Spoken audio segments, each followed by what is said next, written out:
Good afternoon.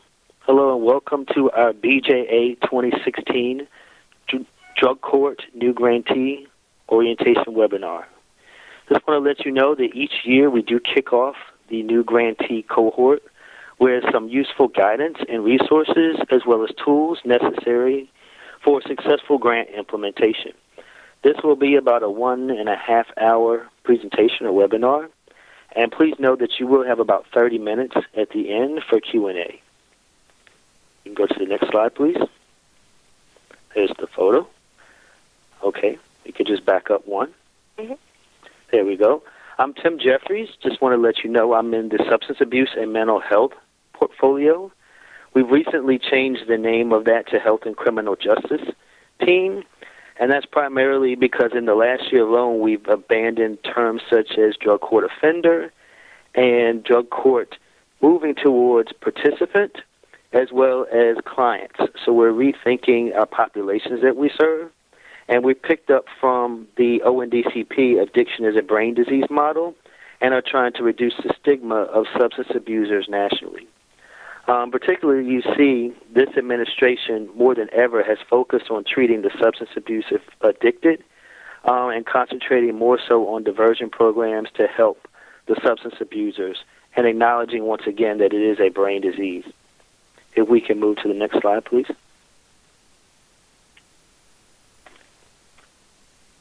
Here you'll see an agenda. It's pretty robust. And you'll notice that on the agenda, once again, it's about an hour's worth of instruction, followed by 30 minutes of Q&A. So I don't want to spend too much time on the individual overview, but I do want to discuss some of the general initiatives that we have out of the Bureau of Justice Assistance. You can go to the next slide. Just want to reiterate the goals of the Adult Drug Court Discretionary Grant Program, and basically they are to equip courts and community supervision systems with the necessary tools and resources to intervene with our substance abusing population. This includes helping the participants prepare for successful community reintegration. I just want to point out that we don't do this alone. We do this with a federal consortium of partners, many of them you probably already familiar with, including NIDA, SAMHSA, NIJ, NHTSA, which is Department of Transportation, and the Office of National Drug Control Policy. The next piece I do want to mention is that our BJA annual drug court grant stat process is a really intense way for us to look at reviewing quarterly performance measures and as well as relapse prevention and identifying the graduation rate and success rate of our program. Each one of you will be responsible for submitting data to BJA, and we want you to know that that data will be analyzed and interpreted. The intention is not to remove any federal funding or restrict funding from you, but the intention is to help those underperforming courts where necessary to improve an overall success of the program. I also want to just talk about resources and technical assistance collaborative, all of which you will hear from later on in this webinar, and later on will be available in terms of resource materials that will be provided in a fact sheet or a one-page sheet. We can go to the next slide. I think we just covered that one. If we could just back up one, I'm sorry about that. Mission and goal of BJA primarily is to reduce crime and to promote public safety. I want you to know that we have about 46 programs. That's what BJA is comprised of, which consist of formula, discretionary grant, and block grant funding. Our policy office, as you see, is made a conscientious effort to blend the funding and our programming where necessary. We've looked at things like alternatives to incarceration where possible. We've looked at areas for pre-booking diversion programming. And we've looked at areas for successful community reintegration, including MAT, Second Chance Act funding, and reentry initiatives. So on the broader scales, you see we're looking at different approaches to reach the substance abusing offender. And we highly encourage that you look at other sources of federal and BJA funding to help with your drug court needs. Who are we more specifically? Within Department of Justice, Office of Justice Programs, that's where you find the Bureau of Justice Assistance. We are primarily made of programs, policy, planning, and in addition, one PSOB division. The Programs Department is comprised of about 5 state policy advisors, and you'll hear from 4 of them are going to be on the call today. The Policy Division is made up of myself and a senior team lead, as well as Associate Deputy Director. And you have the Planning Division, which is comprised of budget and performance measures. The last part of the link here is to address the BJA Strategic Plan, which is the plan for which we operate for all of those programs of the 46 that we mentioned. And I encourage you at a later date to look at that link to the strategic plan to see how our drug court discretionary grant programming fits into that model. We could go one more. Thank you. At this point, I just want to introduce our drug court policy advisors team lead, who is Tracy Lee Williams. And Tracy Lee Williams will detail her role on today's call and discuss her grants management responsibilities. Good afternoon, everyone.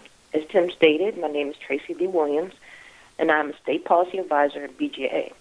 My fellow colleagues, Mark Klein, Carrie Vitello Logan, Virginia Hernandez, and Jimmy Joyce make up the drug court team. Each of us have an assigned portfolio of active drug court awards that we manage. You can find your assigned state policy advisor on the official award document's introductory letter. Next slide, please. There are 7 basic processes to managing your award from start to finish. 1, award acceptance. 2, special conditions. 3, accessing award funds. 4, grant adjustment notice. 5, mandatory reporting requirements. 6, monitoring. And 7, award closeout. Next slide, please. Excuse me.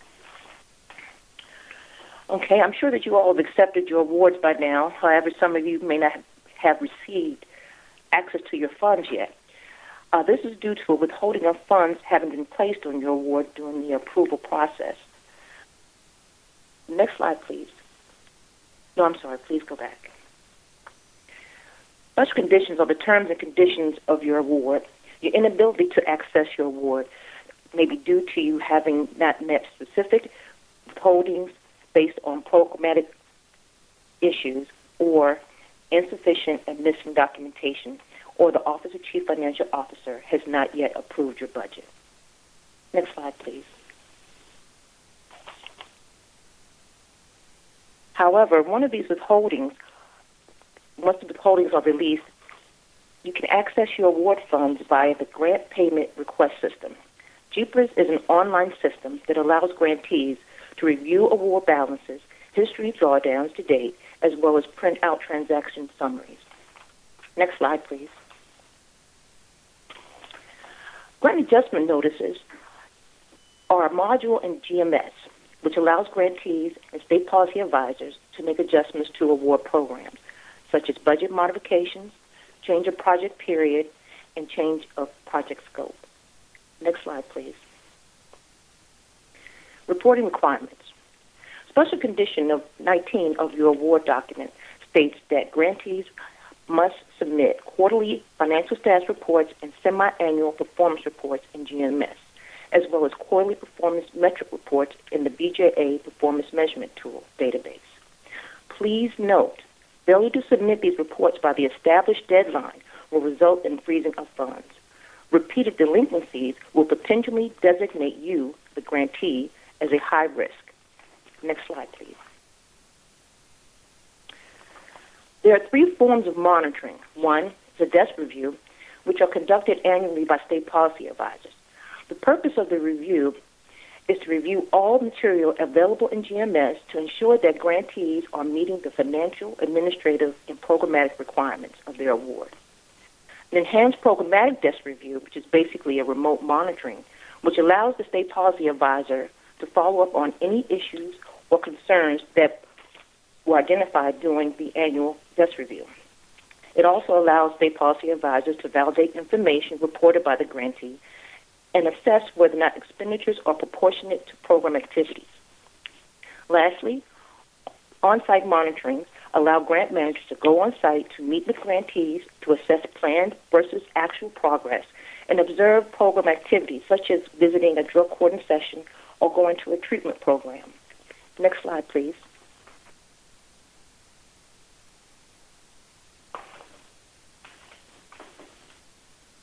Award closeout. An award closeout are conducted either by standard method or administrative. A standard closeout consists of all final documentation from the recipient, including but not limited to final progress and PMT reports, final financial status reports, compliance with all special conditions, and financial reconciliation between the amount obligated and the amount of funds the recipient has drawn down. An administrative closeout is initiated by OJP to resolve administrative matters or to close non-compliant recipient awards. Grant managers or GMS will generate an administrative closeout package and freeze funds that are remaining on the grant 91 days after the end date of the grant. Next slide, please. Please take a moment to jot down this website, which you will find invaluable during the lifetime of your award. This website, the Funding Resource Center, will link you to OJP grants, overview, past post-award documents, and and my favorite, which is GMS training and technical assistance. GMS TTA will walk you through getting started in GMS, how to access JEEPers, creating GANs, and how to submit financial status reports and progress reports, as well as providing you guidance on how to manage a monitoring visit for grantees. Lastly, next slide, please. Please feel free to contact us here at BJA, as we all look forward to assisting you with meeting the goals and objectives of your programs. Thank you. Next will be Michael Williams. Is Michael on the line? We'll be having Carrie We'll have Carrie Vitola Logan going over the grants financial management portion of the webinar. Thank you. Thanks, Tracy. So, as Tracy said, this is Carrie Vitola Logan, and I am a BJA grant manager, not a financial person. We had a last-minute substitution, so Michael is unable to be with us. If you have any questions about the information in the upcoming slides, please let us know, and we'll do our best to get the answer to you immediately. Next slide, please. Just to note that everyone's financial system should be robust and be able to keep track of the receipt of grant funds, obligations, and all expenditures. Next, please. As you know, there is a 25% match that is required for drug court grants. Many people find this a little confusing. They think it's just a 25% off the top of the award. It is not, and so here we've given you the formula that does calculate the appropriate amount of match. So if anyone has any questions, you can just use the formula here and plug in your award amount and come up with the match. And, of course, if you have any questions, you can always reach out to one of your grant managers, and we'll be able to walk you through it as well. I believe Michael also wanted to discuss the four major issues that OCFO analysts see with grants when they have question costs. So the first is expenditures. We need to see that your expenditures are properly documented, that you're keeping the correct invoices, purchase orders, timesheets, etc., that can justify your costs. The second is that sometimes grantees ask for items that are specifically not allowed. And as you can see, he wrote down costs need to be necessary, reasonable, and allocable. The one big thing that we do not allow are food and beverages. So if you have included that in your grant, you will be asked to remove those costs immediately. The third item that is often questioned are not authorized costs. So not necessarily costs that are not allowable, but rather costs that were not approved with your grant budget. And if you do have some costs that were not initially approved with your budget, we can work with you to modify the budget, assuming they are allowable costs. And if that is the case, please reach out to your grant manager, and we will help you get the modification request started. And then finally, excessive costs that are just out of control and that no reasonable person would allow. Next slide, please. Another thing about your grant is each organization that expends $750,000 or more during the fiscal year is required to submit a single audit to the Federal Audit Clearinghouse. And I would like to point out that that is $750,000 from all federal grants, and not just Department of Justice grants, but if you receive grants from HHS or any other federal agencies, that total, if it's $750,000 or more, would need to be reported to the Federal Audit Clearinghouse.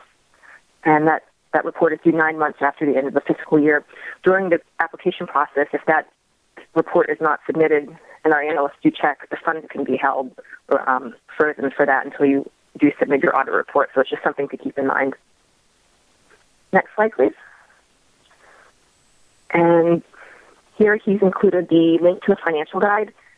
It is searchable, so if you have any questions, you can put in search terms or you can flip through the chapters. And once again, if you do have any questions, please reach out to your grant managers. We're happy to help and get you the right answers. Next, and I believe next it's time to turn it over to Liz Wayne at CSR to talk about performance measures. Thanks, Carrie, and hi, everyone. My name is Liz Wayne. I am the Training and Technical Assistance Coordinator for the PMT. So thanks for taking the time to be with us today. I'm going to talk briefly about the reporting requirements for your drug court grants in the performance measurement tool. Next slide. Reporting in the PMT is going to be quarterly or every 3 months for each active grant, starting with the start date of the grant project period. After every 3 months reporting period, you're going to have 30 days to complete your report in the PMT. And then every 6 months, you'll need to answer additional narrative questions and create a report from the PMT and upload it as an attachment to your progress reports in GMS. Next slide. To summarize, you as the grantees are required to enter your performance measures data in the PMT every 3 months. You'll then have 30 days to complete your data entry in the PMT. And after every quarter, you're encouraged to create a report for your records. But then semi-annually, the PMT system is going to automatically create a 6-month report for you to submit as an attachment to your semi-annual progress reports through GMS. Then you also have closeout. So when you're ready to close out your grant, you're going to need to indicate that this would be your final report. And you're also going to have some additional questions to answer in regards to court and criminal involvement. And then the PMT system will aggregate all of your data into one final report for you to attach to your final progress report through GMS to complete the closeout process. Here's a brief overview of the steps that are involved for completing data entry and reporting in the PMT, from logging in to creating a report. There is a user guide that's available in the PMT with more detailed instructions that goes over each of these steps. So if you haven't checked that out already, you'll want to be sure to do so. Here's a summary of the information that you'll need to collect and report on in the PMT. So the first question that we ask in the PMT every quarter is going to ask whether or not there was grant activity or funds expended during the reporting period. It's very common for you being new grantees to not have any data to report at the beginning or the end of your grant. So if there wasn't any grant activity, you would indicate no, there was no grant activity, and your report would be marked as not operational. You'll also be asked if it's your last report, and then we have a series of program characteristic questions, as well as participant level measures about screening and program intake, risk and needs assessment, number of drug court participants by race and ethnicity, and then we have a section for completion and judicial interaction for your successful completion graduation rate. We have questions about alcohol and substance involvement. And then if it is your last reporting period, you'll get those additional court and criminal involvement questions. During the semi-annual 6-month reporting period, you'll also receive 7 narrative questions to answer as well. After entering your BJA grant-funded activity in the PMT, the system will prompt you to create a report, and then you will have the option to add comments, and you are encouraged to do so because this helps to further define or explain your data reported. And then in January and July, the PMT will automatically create that 6-month aggregate report that you must export and save as a PDF and upload to your progress reports in GMS. If it's your final progress report, the PMT will create a final report for you. Here, your data is very important. So this shows you that it's used to produce national data results and reports to help BJA and Congress make informed decisions, which is why PMT data is reviewed and analyzed every quarter. So it's possible you may hear from us to verify or confirm data that may be flagged as unexpected or out of range or questionable, just for us and you to ensure that the information being reported is valid and accurate. Upon request to our help desk, completed reports in the PMT can also be unlocked for you to make any necessary changes at any time. So if there's something that you feel is not correct, please do let us know. Most of you should already have login information or access to the PMT, but if you don't, or if you have any questions about your performance data reporting, for example, you may need to make changes to a completed report, please call or email us so that we can make sure you have all the information that you need. I'll now pass the presentation back to Tim Jeffries with BJA. Thank you, Liz. So now you've got a flavor for BJA's overall goals and objectives.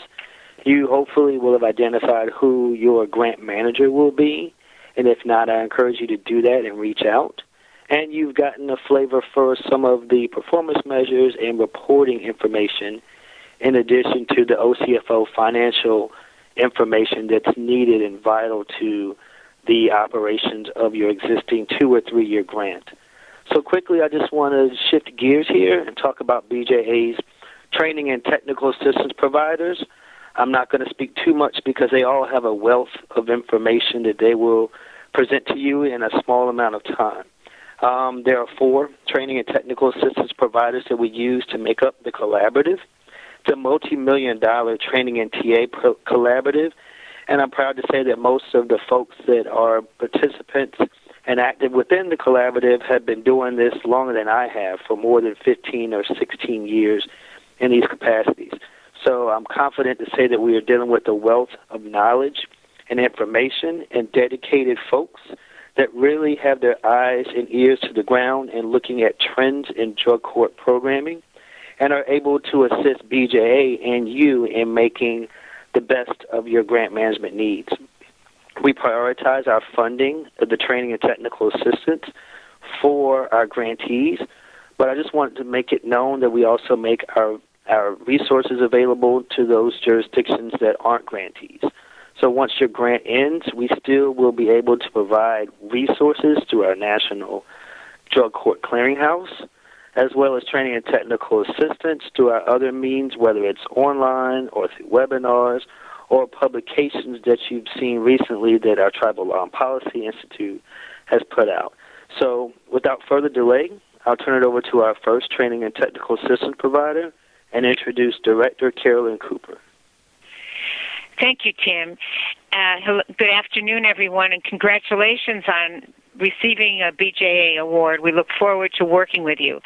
I want to just introduce briefly the other staff that work on our technical assistance project: Genevieve Citron, Steve Collins, Monica Furman, Kerwin Henderson, Kevin Stewart, Jeffrey Wicks, and Kira Zolik, who is our office coordinator.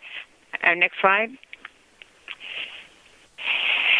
The focus of American University's technical assistance program for BJA is to provide office-based and on-site services primarily to the local individual drug courts. Our overall goal is to promote both the short and long-term effectiveness of drug court programs through adherence to the 10 key components and the use of evidence-based practices, focusing on screening and assessment of eligible participants with a goal of getting everyone who can possibly qualify involved with the drug court program, the planning and delivery of evidence-based treatment and related services, ensuring adequate aftercare and recovery support services and building them into the program from the start, and the protection of constitutional and other legal rights of participants. Next slide.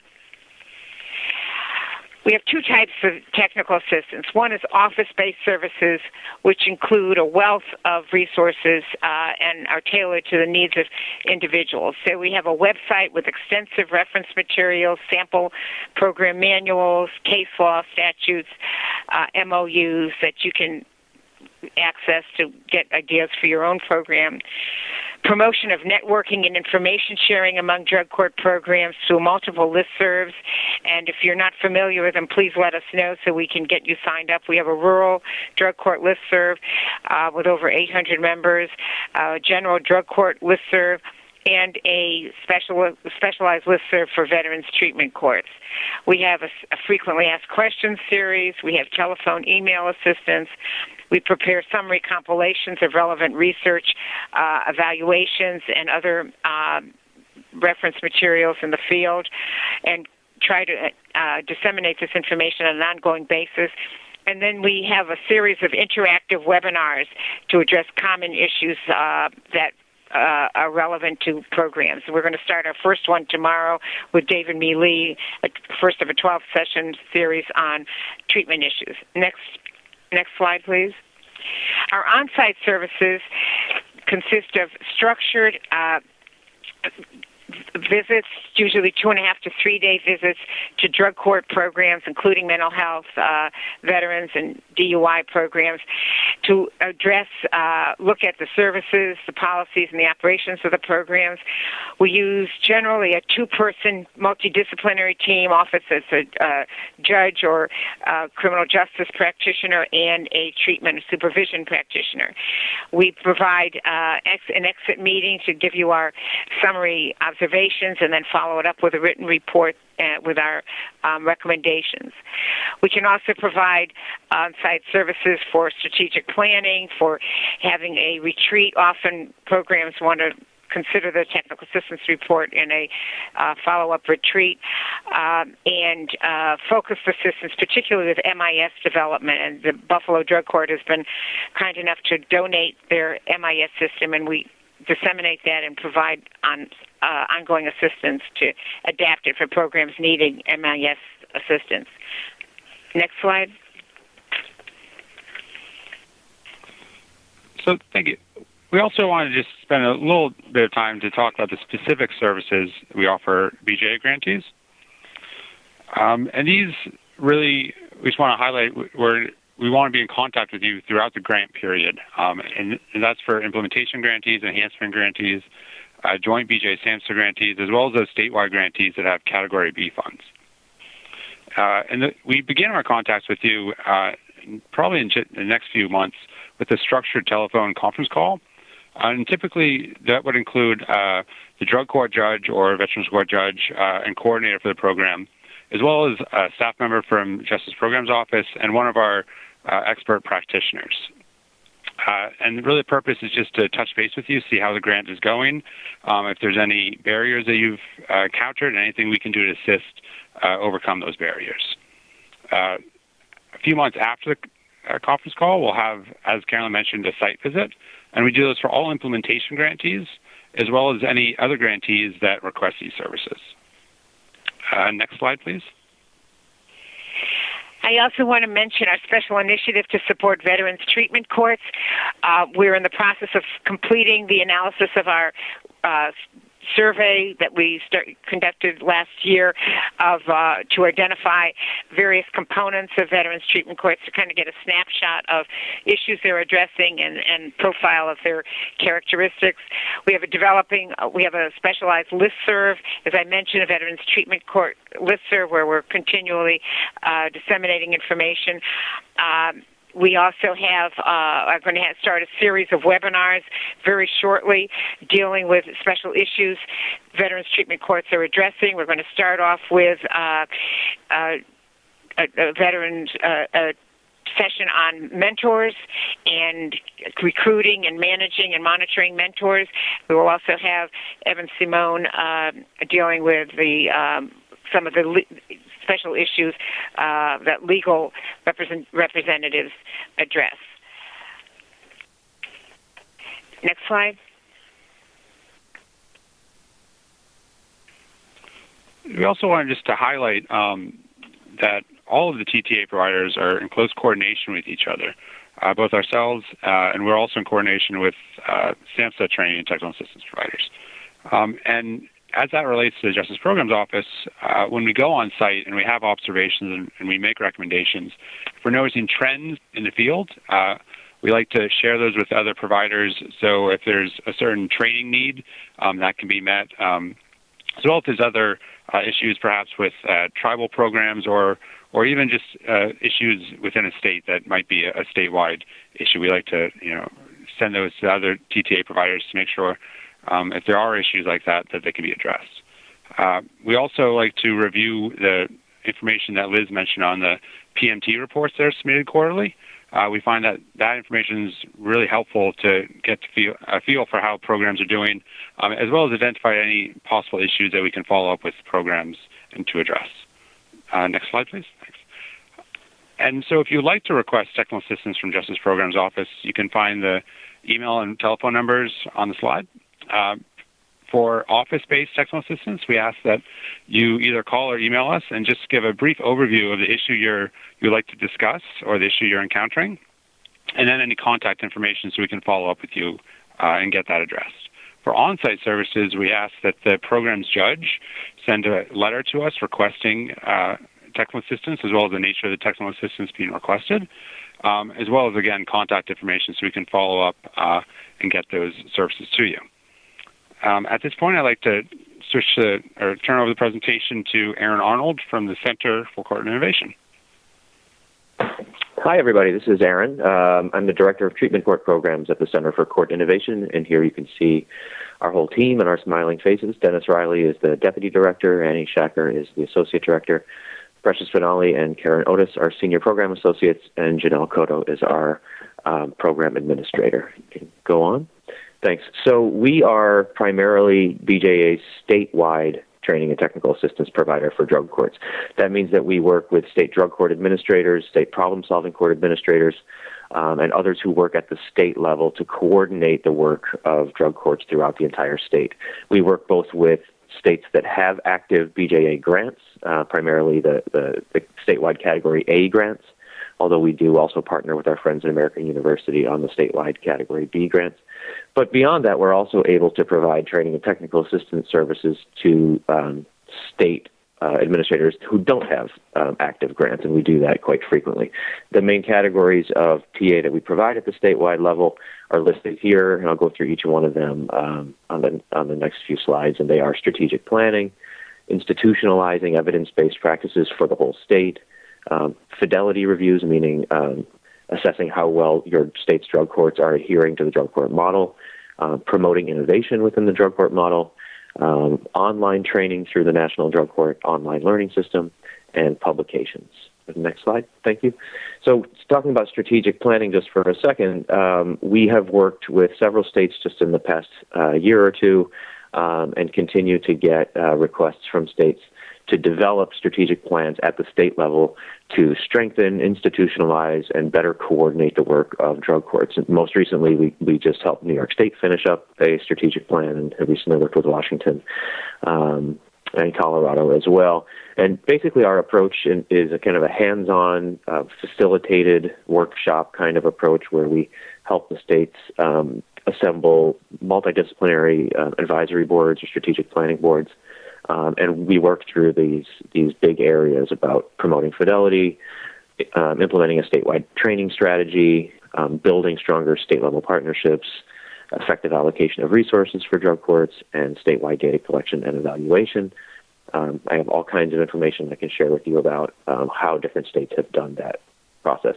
The next category is evidence-based practices, and whereas some of our colleagues at other technical assistance providers will work at the individual court level, our approach is more on the statewide level. So when it says here medication-assisted treatment or moral reconation therapy or validated risk needs assessments, we're talking about making sure that states are able to implement these and other evidence-based practices throughout the entire state. Next. Fidelity Reviews. We're actually hosting a webinar tomorrow for state drug court administrators on this very topic. And as I mentioned before, the idea is to make sure that your state's drug courts are operating with a high level of fidelity to the drug court model, and they're using best practices to make sure that everybody is getting the best possible results for their participants. There are several different approaches to fidelity that different states are using, including a statewide certification process, a peer review process where you train experienced professionals from one court to go review their colleagues at another court within the state. And there's also self-assessment and online learning approaches as well, and we advise on all of those approaches. In keeping with our name at the Center for Court Innovation, we're also cognizant of the need to continue to press for innovation at the same time that we're encouraging courts to institutionalize best practice and evidence-based practices.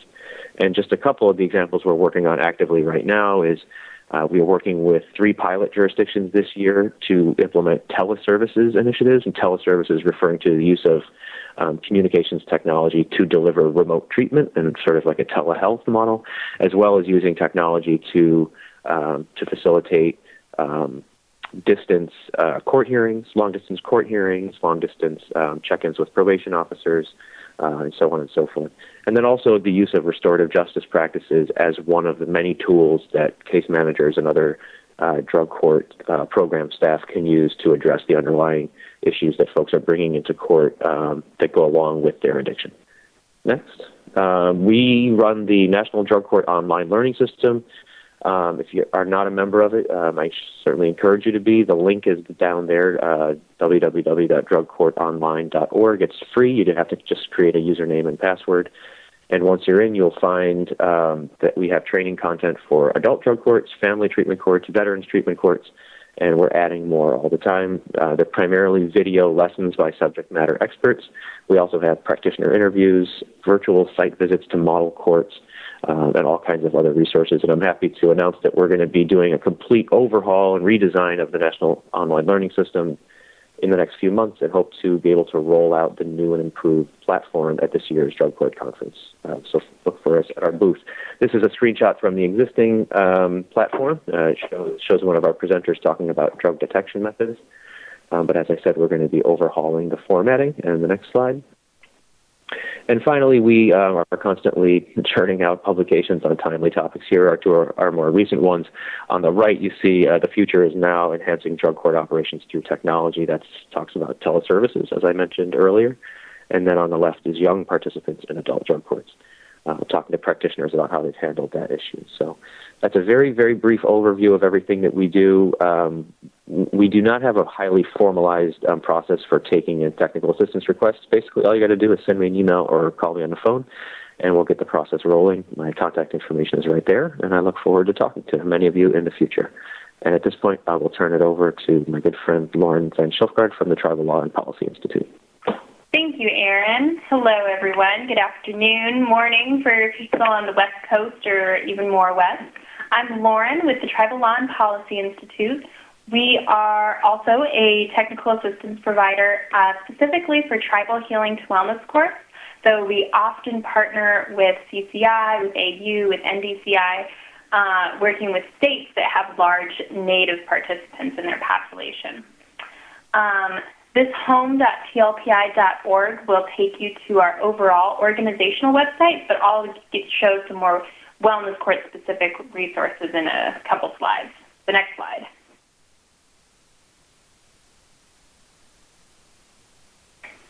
Next slide, please. Okay. Our services are very much like all of our partners. We offer both on- and off-site technical assistance.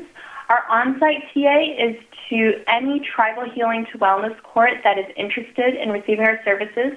This can be if you're still in the planning stages, if you received an implementation grant, if you have been operational for 10 years and would like just a check-in to see how you're doing, or if you'd like training in a specific area. For example, we recently went to a tribe that wanted to revamp their phases and just have a facilitated two-day discussion on what they want their new phases to look like.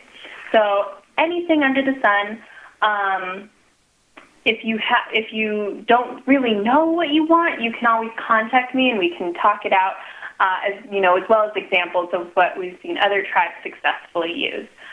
Like CCI, all you need to do is email me, wellness@tlpi.org, or you can call our office, 323-650-5467.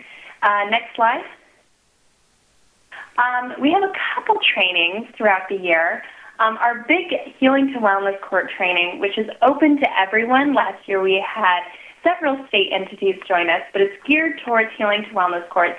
That's going to be in Albuquerque, New Mexico in September of this year. I apologize, I have 2015, but it'll be 2016. There is a training-specific website, ENH for enhancement, training.tlpi.org, but you can also find all the information available for the training at wellnesscourts.org. We will also, I'm sorry, I was still on that previous slide. I skipped around. Thank you. We'll be at a couple of state trainings this year. We'll be at both the Michigan and the Wisconsin Treatment Court conferences. We've been so delighted to be invited to go there. So there'll be a couple of tribal-specific trainings there if you're in the area. And we will also be at the National Association of Drug Court Professionals Conference in Anaheim. This is the big, large drug court conference. If it's not on your calendar, please put it on there. And it's in Anaheim this year, which is right down the road from us. So we will be presenting at the tribal track, but there are tracks for all sorts of great things. I highly recommend you check it out. Okay, now next slide.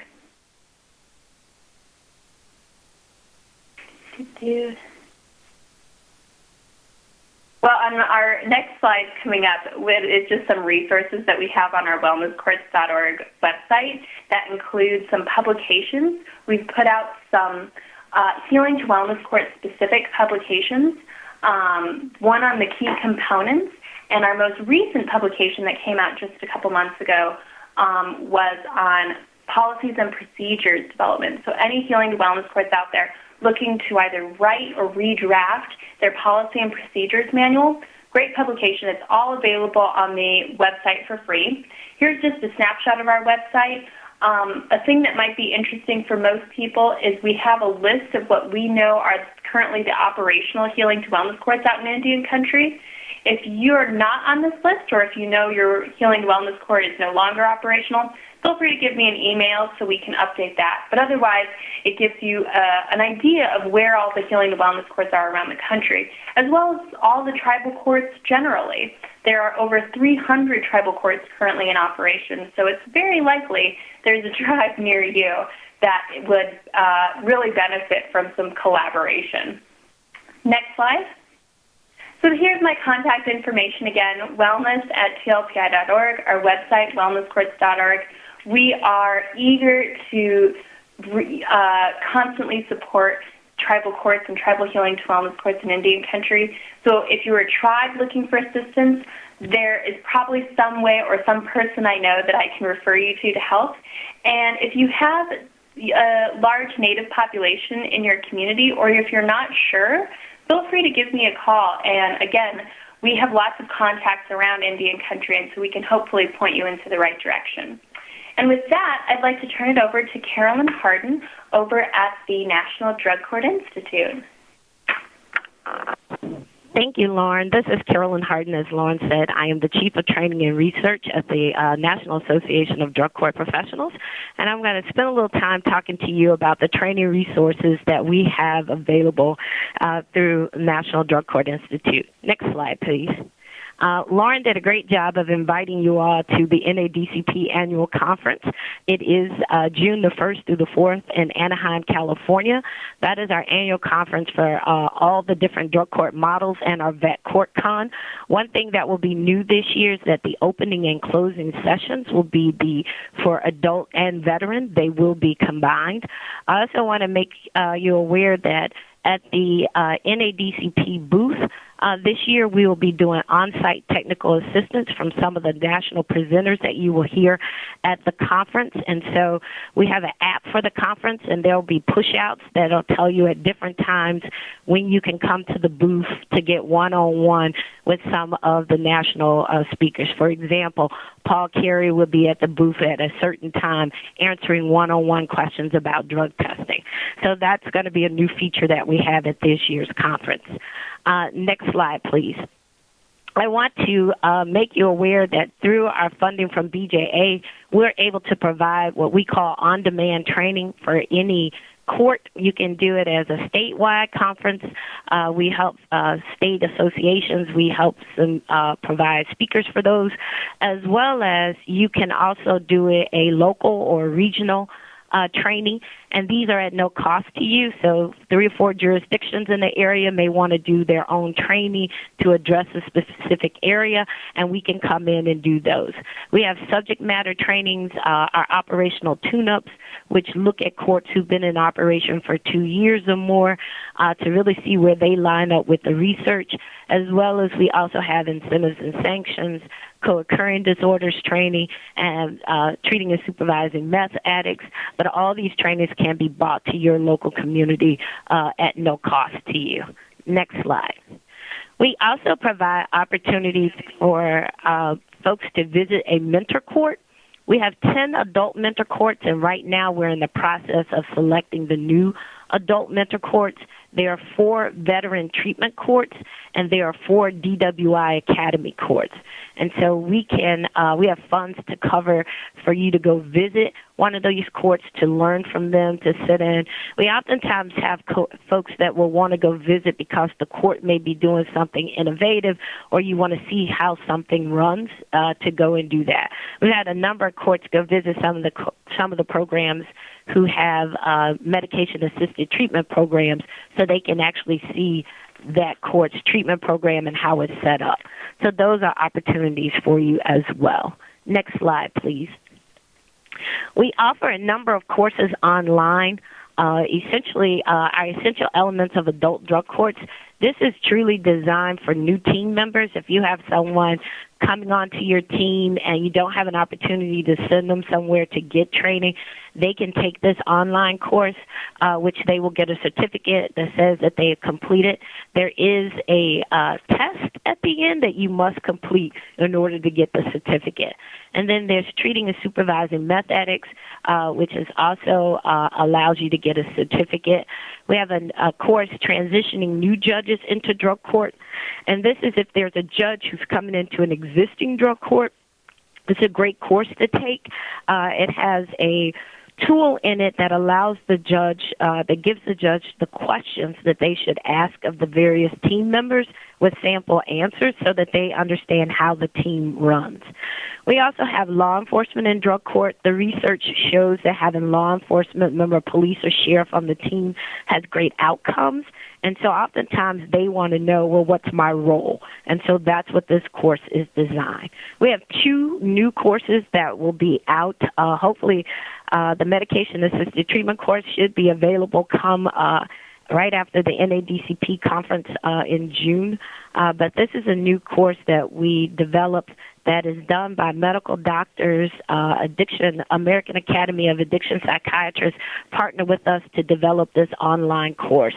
It has 9 modules in it, and you can watch them individually.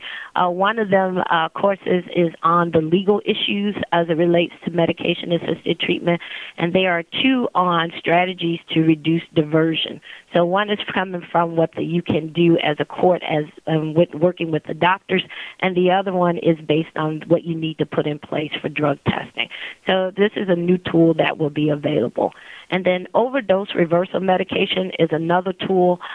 We will have a webinar coming up in the next couple of weeks about it, but we have developed an online risk assessment tool in collaboration with the University of Washington that will be also on the website that courts will have access to. Next slide, please. I just want to make you aware of the National Drug Court Resource Center.org. NDCRC. This is your virtual online library for all things drug courts. Today is one of our Tune In on Tuesdays webinars. There's a webinar going on today on a risk and need based on the new fact sheet that we just released. So since you're on this webinar, you can always tune in later and catch that webinar. But there's a host of webinars that we are running. We try to do at least one a month that are available for folks, and they're always at 2 o'clock, and they're always on a Tuesday. We also have on here sample program policy, procedure, manuals, tools, anything that you're looking for, you can identify and find on this website. It will also take you to all of the other training and TA websites from this website as well to identify what they have, and any things that they have on front, you'll see those on this page as well. Next slide. So this just gives you my information. You can always go to our website, ndcrc.org, to submit a training request, or you can always send me an email to access any one of our training requests. Thank you for this time. Thanks, Carolyn. That was perfect timing. We're almost at the 3 o'clock hour, which we said that we would give you guys about 30 minutes for Q&A. I do want to mention really quickly, we do now have Michael Williams. Those of you on the East Coast know that we've had some major weather issues, and we're able now to have him address any Q&A that you might have from the OCFO or the financial division.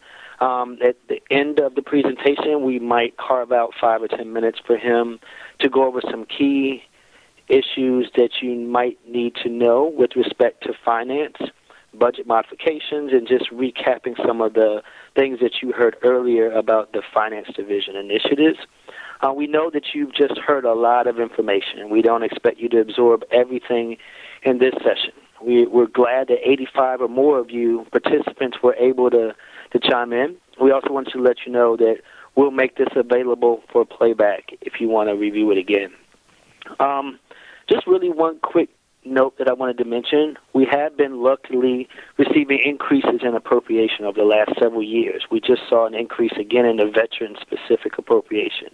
So not only does our funding go to grants, but it also goes to new initiatives such as this teleservices project that you've heard, as well as increases in veteran services and embracing diversity issues that we've identified over the last several years when it pertains to recruiting and retaining African American males. So it's great to know that some of these projects that you heard about are results directly of increased appropriation.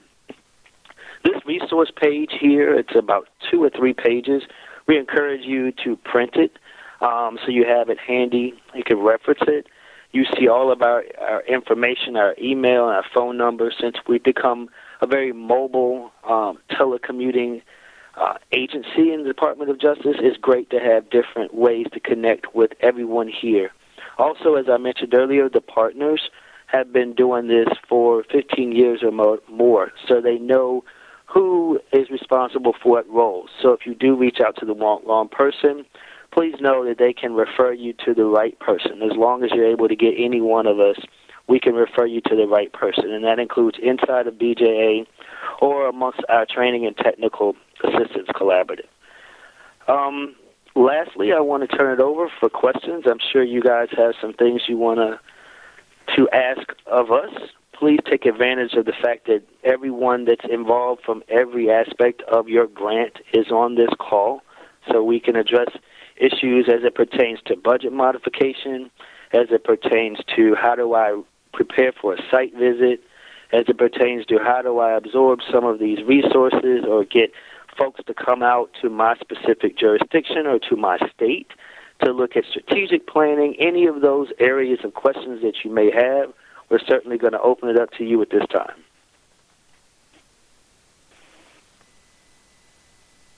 Tim, this is Monica. It looks like we do have a couple of questions that have come in. Okay. Susan Adair would like to know how do no-cost extensions work.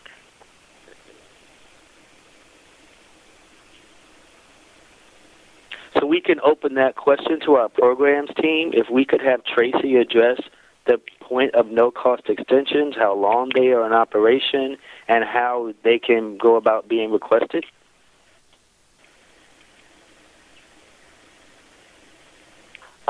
If you feel that towards the end of the project period that you will be unable to expend all your funds or meet the goals and obligations or objectives of your award, you can submit a request for no-cost extension, grant adjustment notice, and GMS. As I stated when I was going over my PowerPoint, you can go onto that resource, the funding resource website, and there is a GMS TTA. You can go into that, and it'll show you how to submit a grant adjustment notice. However, when you submit a no-cost extension, you need to submit a letter stating why you were unable to expend your funds and what you will be doing with your funds during the extended period of time. Keep in mind, as I stated, that you must make sure that you are in compliance with your reporting, your financial status report as well as your progress PMT reports. Thank you.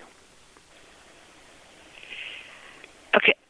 We have another question from Angie Juarez-Monger. Do you happen to know if the NADCP conference will have a data track of sessions? Carolyn? There will be some sessions on data, but not a whole track dedicated just to data.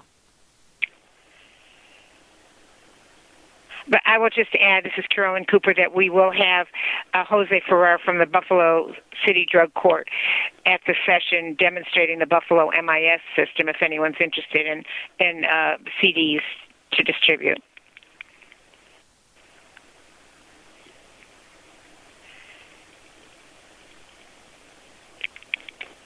This is Tip Jeffries once again. If folks, please, we encourage you to have questions. This is a 30-minute opportunity for you once again to address any one of the training and technical assistance providers or any one of our grantees, even based on new initiatives. We understand that you got your grant in September, October, and we'd like to hear from you. It's now February going into March. Startup issues, projection things, issues with timelines. We certainly encourage you at this time to be proactive and ask questions.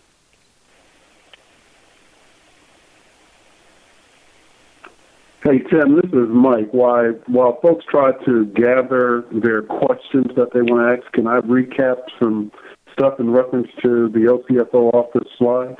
Certainly, I appreciate that. Thank you for joining us. Mm-hmm.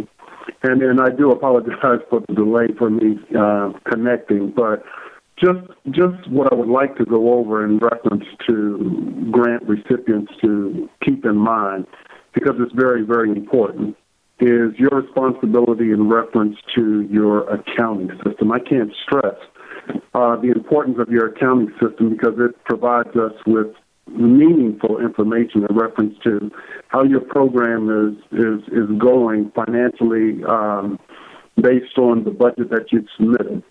We get our information in reference to doing site visits, financial site visits, as well as programmatic site visits by the information that you put or that we retrieve from your accounting system. It should flow to the reports that you're submitting to us in reference to money that is spent, because it gives us an opportunity to tell whether or not you're going to be on track for meeting your requirements. And as Tracy talked about earlier, whether or not you may need a GAN or grant adjustment notice to extend your project. In reference to extending your project, you always want to make sure, or let me put it this way, you are providing us with the detailed information as to why you need more time to successfully implement your program.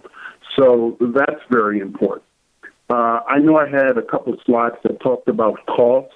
Here's what I want to say in reference to those slides about costs. A lot of times you probably won't find specific information about costs that you may be anticipating, whether in the solicitation and or the financial guide.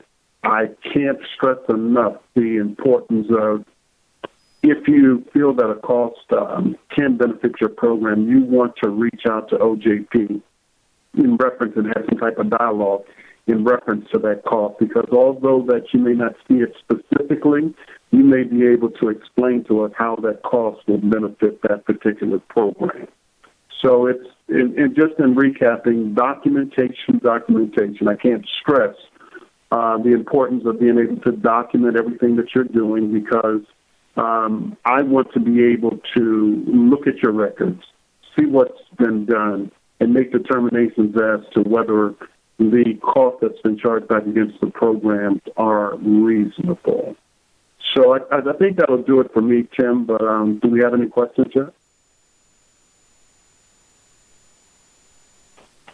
I appreciate it. We consider your words of wisdom invaluable, especially when folks are looking at budget modifications, how to set up grant adjustment notices. Those are the common questions that we get from other new grantees when they're coming down the pike. If we identify that we've allocated monies for a certain project and we're not getting that population, if we look and see that we need funding for additional case management or coordination or aftercare services or continuing care services, can we do a budget mod for those things? Those are the questions that we would see, and we certainly are able to do grant adjustment notices based on the guidance that you're giving and that we're also getting from our program managers.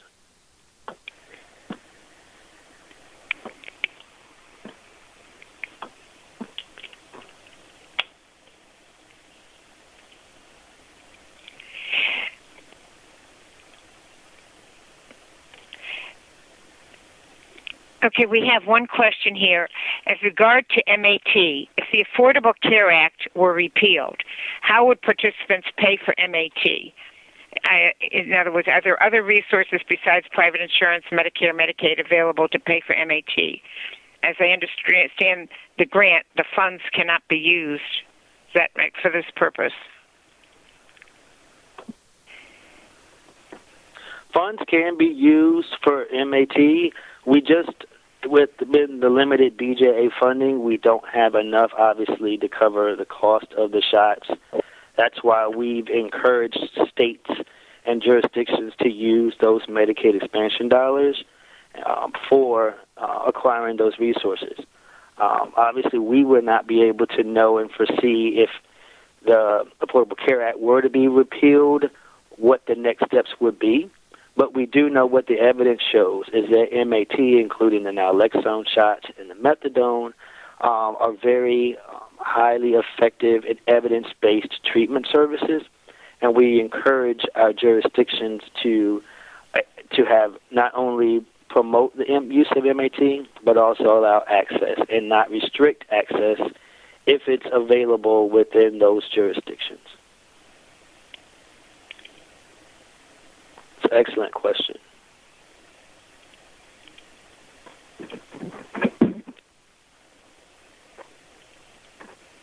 Carolyn Harden, if you're still on the line, is there some information that you could provide regarding the project on MAT and the work that we're doing with ONDCP?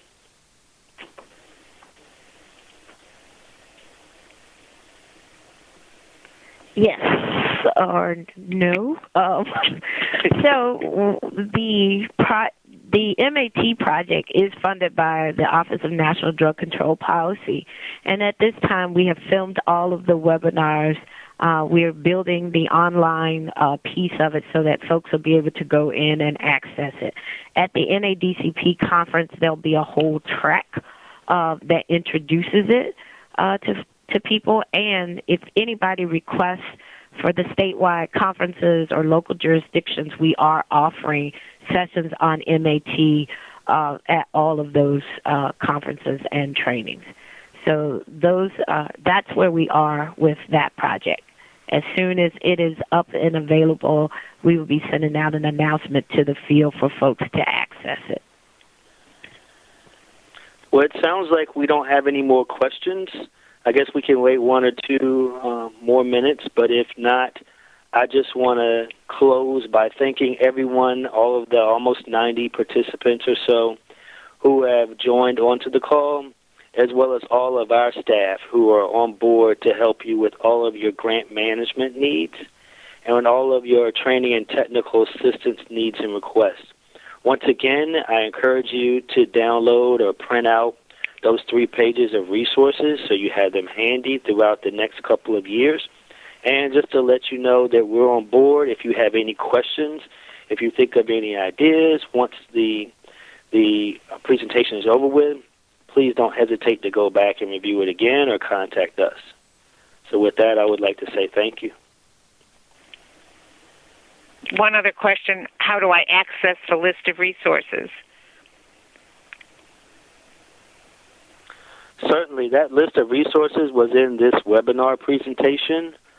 I don't know exactly which page it was, but I believe, Carolyn, we are going to make this PowerPoint presentation available on the website, on your website, and I'm sure we can also put it on the National Drug Court Resource Center.org website, so folks can have it in multiple places and be able to download it. So look on the American University website as well as the National Drug Court Resource Center, ndcrc.org website, and we'll house this information there as well.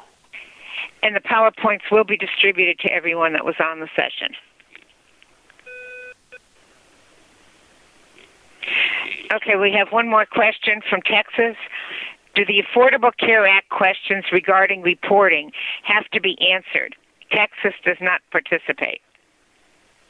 That question we would reserve for Elizabeth, but yes, you do have to report, and if you do not participate, you would just indicate that in that section. Do we have any more questions, Carolyn? No other questions have come in, so... Okay. Well, I'd just like to thank all of you guys for your participation, and you have our information if you need to contact us. Thank you, and this concludes our webinar.